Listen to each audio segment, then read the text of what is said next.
हरे कृष्णा। हरे कृष्णा। मित्रों, आज हम बात करेंगे कि कैसे संसार में पाप बढ़ रहा है।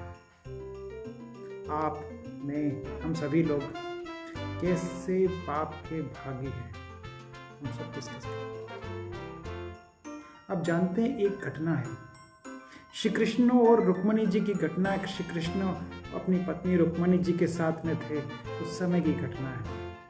अभी अभी महाभारत का युद्ध खत्म हुआ था। महाभारत का युद्ध खत्म हुआ, श्री कृष्ण सब कुछ निपटा के सारी बातें करके अपने राज्य में लौटे। रुक्मिणी जी के पास गए, सोचा रुक्मिणी जी और मिल के बातें करेंगे। लेकिन वहां जाके देखा कि रुक्मिणी जी तो एक मन में एक बात को, छोटी सी बात को लेकर नाराज है उनसे, क्योंकि उन्होंने भी सारा वृत्तांत तो सुना ही होगा। मित्रों, आज के तरह टीवी वगैरह तो थे नहीं, लेकिन खबरें पहुंचाई जाती थी। तो एक वृत्तांत इस तरह से है कि ये हमारे सबकी जिंदगी से जुड़ा हुआ है। ये बताता है कि हम सब कैसे पापी हैं और कैसे दुनिया में पाप बढ़ रहा है। मित्रों, बात यह है कि जब एक बार जब हुआ तो ये घटना हमें बताती है कि हमारा एक पाप अपने जीवन में, जितने भी आप सोचते हैं ना हमने बहुत सारे पुण्य कर रखे हैं, वो सब नष्ट कर देते हैं। तो हुआ ये कि महाभारत के युद्ध के बाद जब कृष्ण द्वारिका लौटे तो रोष में भरी हुई रुक्मिणी जी थी। उन्होंने उनसे पूछा कि युद्ध में इतने सारे महारथी रथी योद्धा मारे गए, इतने सैनिक मारे गए, आपने कई का वध में सहयोग दिया पांडवों का, अति उत्तम। जो मारने लायक थे, जो दंड देने लायक थे, उत्तम। परंतु ये बताइए हे कृष्ण कि आपने गुरु द्रोणाचार्य और पितामह भीष्म जैसे धर्म परायण लोगों के वध में क्यों साथ दिया? तब कृष्ण समझ गए, अरे ये शंका तो मुझे दूर करनी ही होगी। इसी कारण से रुक्मिणी जी उनसे रुष्ट हैं। उनके मन में इस तरह की भावना है कि मैंने कुछ गलत किया। तो श्री कृष्ण बोले कि हे देवी रुक्मिणी, ये सही है कि उन दोनों ने जीवन भर धर्म का पालन किया, किंतु उनके किए एक पाप ने उनके समस्त पुण्यों को नष्ट कर दिया। ये सुनकर रुक्मिणी जी बोली कि हे देव, वो जानती थी, उनके इस कथन का मतलब जानती थी कि बात तो सही है, लेकिन वो जानना चाह रही थी कि वो कौन से पाप है। उन्होंने पूछा कि हे देव, हे प्रभु, हे कृष्ण, ये बताइए कि उन गुरु द्रोणाचार्य और पितामह भीष्म के ऐसे कौन से पाप थे कि उन्हें महाभारत के युद्ध में उन पापियों के साथ में मृत्यु को प्राप्त होना पड़ा, उनका वध किया गया, उनको मारा गया दोषियों की तरह। तब भगवान श्री कृष्ण ने कहा कि हे देवी, तुम्हें वो वृत्तांत तो याद ही होगा जब सती द्रौपदी के साथ क्या हुआ था उस कौरवों की भरी सभा में। कौरवों की भरी सभा में द्रुत क्रीड़ा में हार गए थे पांडव द्रौपदी को भी। जब उस द्रुत क्रीड़ा में युधिष्ठिर के हाथों हारने के पश्चात द्रौपदी को कौरवों ने क्या करना चाहा? दुर्योधन और दुशासन, दुर्योधन के आदेश से दुशासन द्रौपदी को चीर हरण करने के लिए भरी सभा में ले आया। उस समय हे देवी रुक्मिणी, उस समय गुरु द्रोणाचार्य और ये पितामह भीष्म भी उसी सभा में मौजूद थे। बड़े होने के नाते सबसे वृद्ध, सबसे समझदार, सबसे अधिक बुद्धिजीवी, सबसे सम्माननीय और सबसे बड़े होने के बावजूद उन्हें नहीं रोका। वो रोक सकते थे, उनके आदेश पे रुक सकता था। पितामह भीष्म के आदेश पे तो दुर्योधन का पिता भी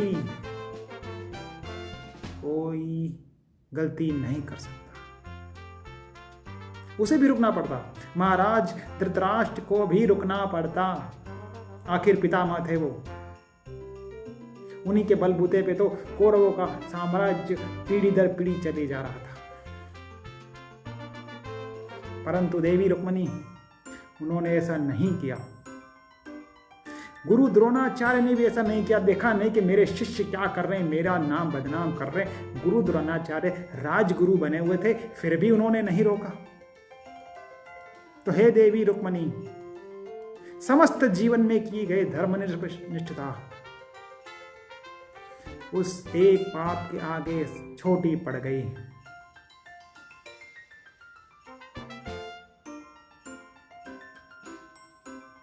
और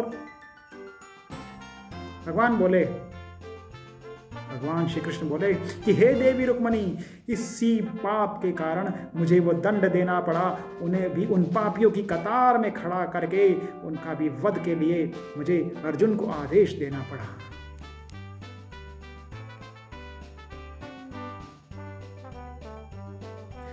रुष्ट देवी रुक्मिणी रुष्ट थी उस समय भी। उनके मन में और प्रश्न थे। भगवान कृष्ण ने सफाई दे दी द्रोणाचार्य और पितामह भीष्म के लिए। तो रुक्मिणी फिर बोली, अच्छा आपके साथ भी होता होगा। अरे अच्छा, तुमने इसका क्लैरिफिकेशन दे दिया तो मेरे इस क्वेश्चन का भी क्लैरिफिकेशन दे दो।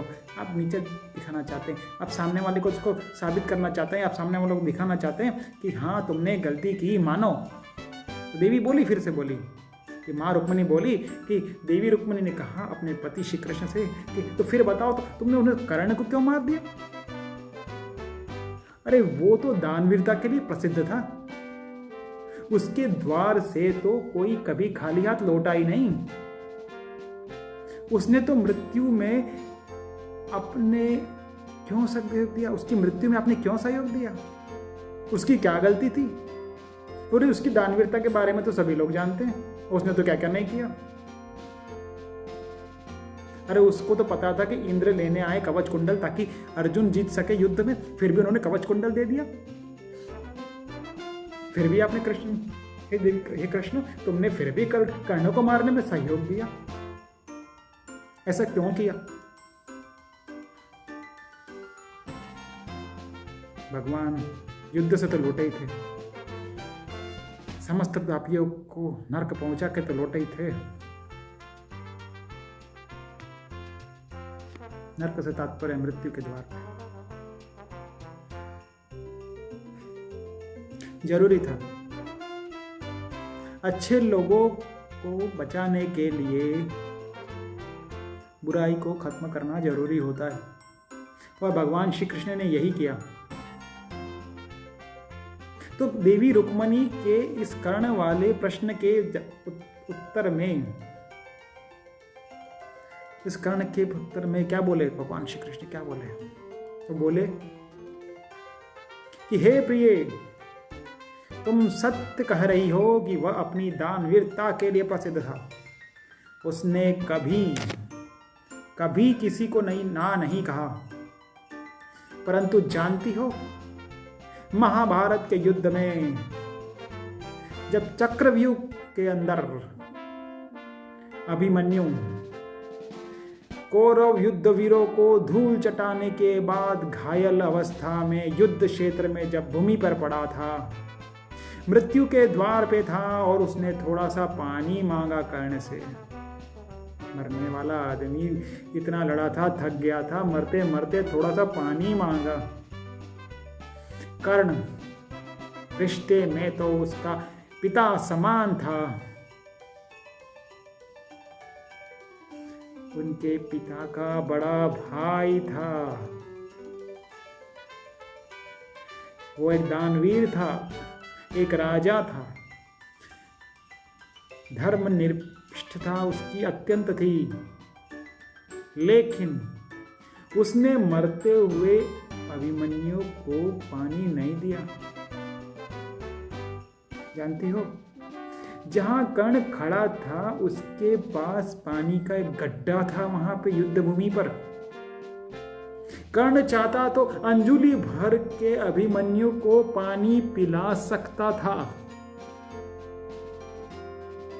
किंतु उसके मन में दुष्टता घर कर गई थी। जैसे लोगों के साथ में रह रहा था, उन दुर्योधन दुशासन जैसे कौरवों के साथ रह के उसके मन में पता नहीं कहां से दुष्टता घर कर गई, या उसने सहयोग नहीं दिया ताकि वो दिखा सके कि मैं उनके साथ हैं, या वो रोक, जो भी किया गलती उसकी थी, उसने उस अभिमन्यु को पानी नहीं पिलाया। अभिमन्यु पानी मांगते मांगते मर गया।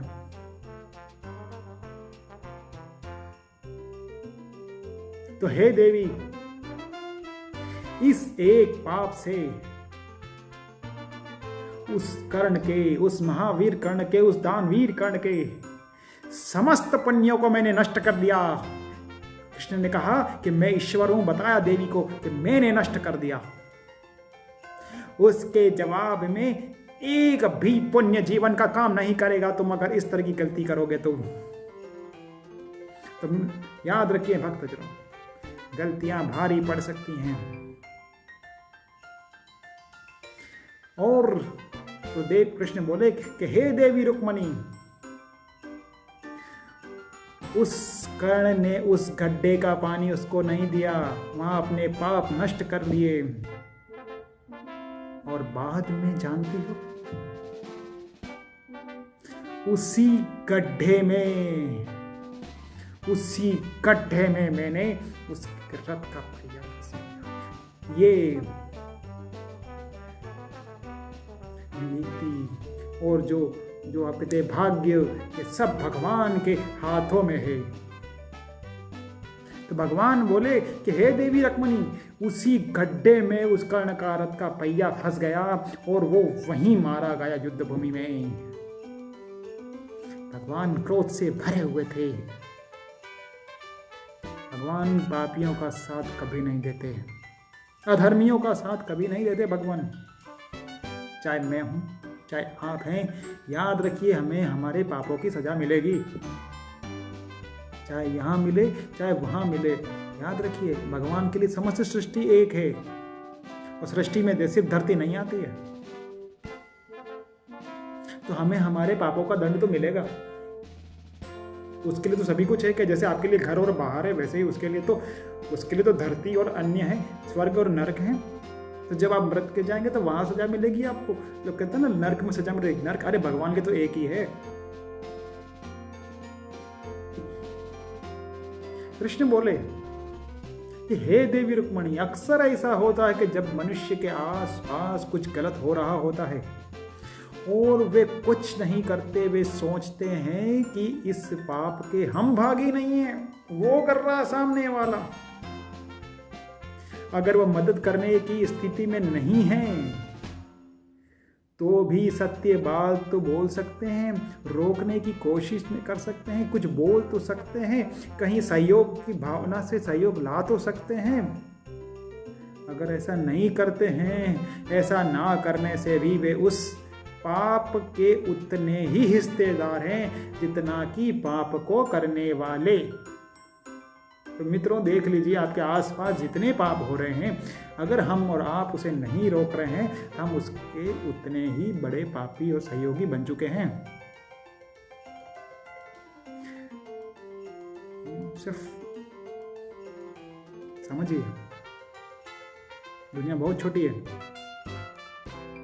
अच्छा करने के लिए जीवन भी बहुत छोटा है, और बुरा करके किसी का थोड़े से जो कुछ क्षणों के आनंद के अलावा कुछ नहीं है। अच्छा करिए, अच्छा करेंगे तो अच्छा ही मिलेगी, मन में संतोष होगा, यहाँ पर दिमाग शांत रहेगा, भगवान यहाँ वास करेगा, मन में वास करेगा, बुद्धि में वास करेगा। आपका जीवन और आपका पारलौकिक जीवन, धरती का जीवन और पारलौकिक जीवन, सब में भगवान सहयोग करेगा। मित्रों, आशा है आप कोशिश करिए, रोज एक कोशिश करिए। मैं ये नहीं कहता कि आप विंडो से जाके बैठ जाइए, अरे गलत हो रहा है तो गलत के अगेंस्ट में लोगों को बात फैलाइए और समूह बनाइए। जब आपका समूह बड़ा रहेगा तो गलत करने वाला आपसे डरेगा। गलतियों को रोकने के लिए, गलत लोगों को रोकने के लिए, गलत काम को रोकने के लिए हज़ारों तरीके आपके पास होंगे। मेरे पास तो इतना सा जो ज्ञान है मैं आपको शेयर कर रहे हैं।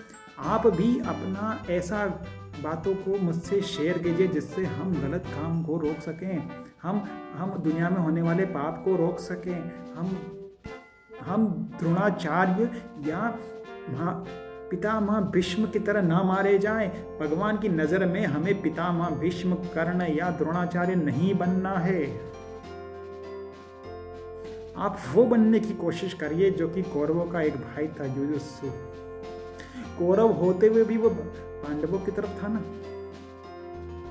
तो बुराई होते हुए भी अगर आपके अंदर बुराई है, फिर भी आप अच्छाई का साथ देने की कोशिश करिए। पाप होते हैं हमसे, जीवन भर पछताते रहेंगे अंदर से, लेकिन निकलता नहीं है। कोशिश करिए। हरे कृष्णा। फिर से आएंगे, फिर से मिलेंगे मित्रों। नमस्कार। हरे कृष्णा।